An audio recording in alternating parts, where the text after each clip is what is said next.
Hola gente, ¿qué tal? ¿Cómo están? Espero que se encuentren muy bien. Gracias a las personas que se van uniendo poco a poco a esta transmisión en directo y espero que les sea de mucha utilidad durante el momento en que estemos hablando, pero también para un futuro cercano de su práctica profesional o de lo que estén tratando de hacer en su emprendimiento, en sus casas, en sus tareas diarias de trabajo, de estudio y demás, que tengan que ver siempre con la comunicación y las relaciones públicas, porque es básicamente de lo que vamos a estar hablando durante esta noche.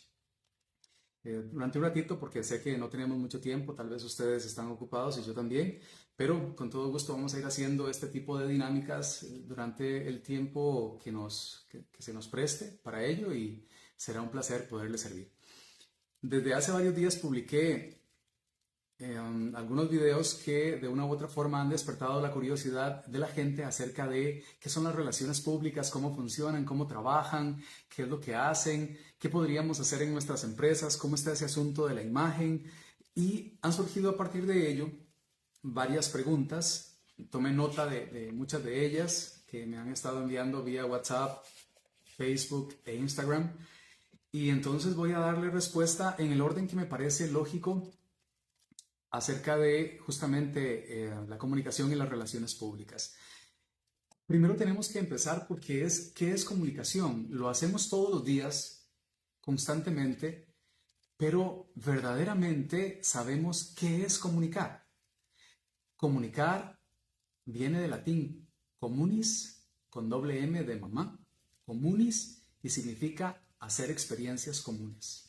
Básicamente es eso, hacer experiencias comunes. Entonces, en las campañas políticas, en las campañas publicitarias, en el rótulo que ponemos en la empresa, en el saludo que le damos a un vecino, todo el tiempo estamos tratando de hacer una experiencia común, relacionarnos, vincular con la gente, pero lo estamos haciendo correctamente.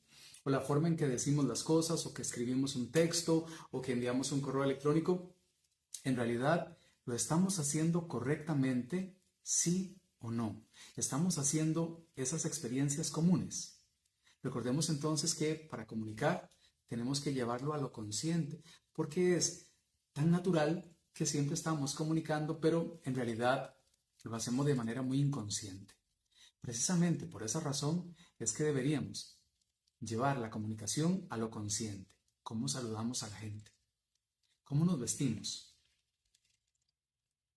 ¿Cómo portamos el gafete de la empresa?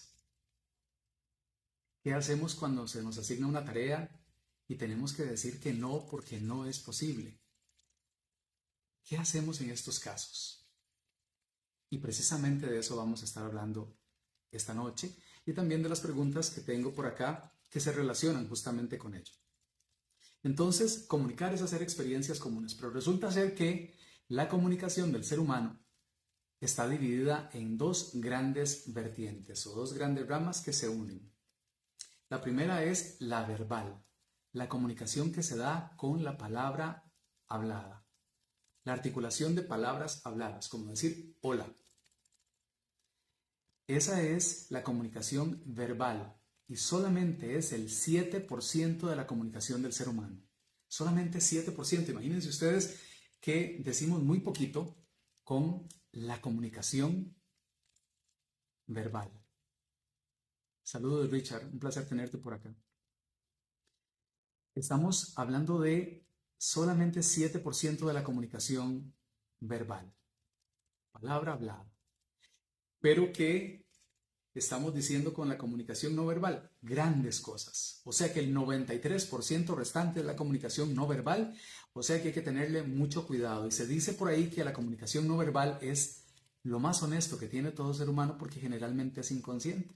Hacemos gestos, posturas, movimientos, nos acercamos a la gente, nos retiramos de la gente, movemos los ojos de alguna forma, las manos las movemos de alguna forma. Y a veces, simple y llanamente, estamos diciendo cualquier cantidad de cosas que la gente puede interpretar de una forma o de otra. Y esto es inconsciente desde nuestra perspectiva. Tenemos que tenerle muchísimo cuidado. Entonces, gran parte de lo que comunicamos es no verbal y tiene que ver con grandes elementos. En la comunicación no verbal está la kinésica.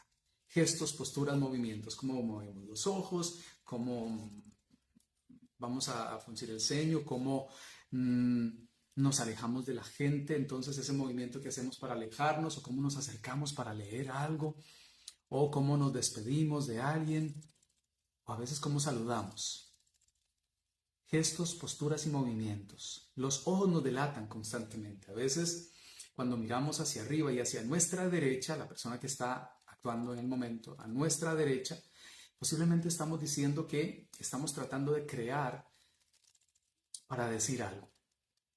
Si volvemos a ver para arriba y hacia la izquierda, estamos buscando en el disco duro, por llamarlo de alguna forma. O sea que estamos tratando de recordar lo que ya está ahí en memoria. Así las cosas, entonces hay que tenerle un cuidado absoluto a la comunicación. Entonces la primera parte es la kinésica, gestos, posturas y movimientos. La cara, las manos, el cuerpo en general. La segunda tiene que ver específicamente con la proxémica, la proximidad que tenemos ante objetos, personas, cosas, animales. Y entonces a veces alguien nos llega a saludar, pero le ponemos pared, porque tal vez no nos agrada o simple y sencillamente somos un poco más tímidos o queremos que la gente se nos aleje. Bueno, ahí podríamos estar dando un mensaje que se puede interpretar de una forma diferente. Tal vez para nosotros es muy normal no acercarnos mucho, pero esa persona dice, mira, yo venía a hacer negocio con ella, le venía a comprar algo de su tienda o venía a entregarle algo y vea, me pone una pared de por medio y esto significa que le caigo mal, no vuelvo a hacer trato con esa persona. Y lo estamos haciendo de forma inconsciente. Y esto no significa que nosotros tengamos que cambiar nuestra forma de ser y de hacer las cosas así de forma abrupta para complacer a los demás, sino que tenemos que ser un poco más conscientes de qué es lo que estamos haciendo de forma tal que podamos llegar a tener relación y comunicación mejor con esas personas a nivel personal, pero también a nivel comercial. Decíamos entonces kinésica, gestos, posturas, movimientos, proxémica, la proximidad o la cercanía que tengo a objetos, personas, animales, etc. Luego tenemos la señalética, todo lo que escribimos, el WhatsApp que enviamos, la rotulación de una empresa, la iluminación, lo relacionado con, les decía, nuestro gafete, los correos electrónicos, la papelería. Todo lo que produce el ser humano para comunicar, pero que no está dentro de ese ser humano, sino que lo produce hacia afuera. Y entonces tenemos toda esa parte señalética, la rotulación, el uniforme, absolutamente todo eso. Y finalmente tenemos la paralingüística. Es un elemento sumamente importante, la paralingüística. La paralingüística es el elemento de la comunicación no verbal que acompaña directamente al 7% aquel de la comunicación que sí es verbal. O sea que la paralingüística tiene elementos como el volumen, le gritamos o no le gritamos a la gente. Hay gente que habla muy bajito y a veces son un poco más tímidos. Tal vez tiene que trabajar eso, tal vez necesita un entrenamiento para poderse expresar de una forma más abierta, sin tanta timidez. O tal vez es que simple y sencillamente así es como produce palabras, pero tal vez hay que agregarle ejercicios para que suba un poco el volumen, porque no se le escucha ni siquiera por teléfono. O tal vez es sumamente gritona la persona y no deja hablar a los demás, tiene una comunicación un tanto más agresiva que asertiva. ¿Y qué es lo que sucede con esa persona? Que posiblemente lo que esté haciendo es, bueno, teniendo dificultades porque tal vez por ser tan gritoncilla no le cae bien a la gente. Hay que regularle eso. Y tal vez no lo hace con mala intención. Simplemente es así, así lo aprendió. Así lo aprendió en su casa, copió modelos, pero tal vez a nivel comercial o a nivel de empresa no funciona. Cuidado con eso. Bueno, entonces, la paralingüística, tenemos ahí elementos como el volumen, el tono.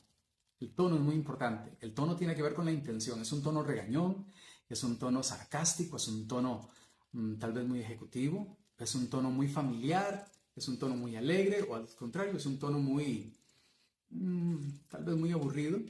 Tal vez hay que cambiarle esos tonos a la gente para que en la empresa puedan tener mejor relación con las demás personas. Pensemos, si es una persona en ventanilla y es una persona sumamente agresiva y llega alguien a pelear por algo que no le gustó en la empresa, pues entonces esa persona entra en el pleito y su tono va a ser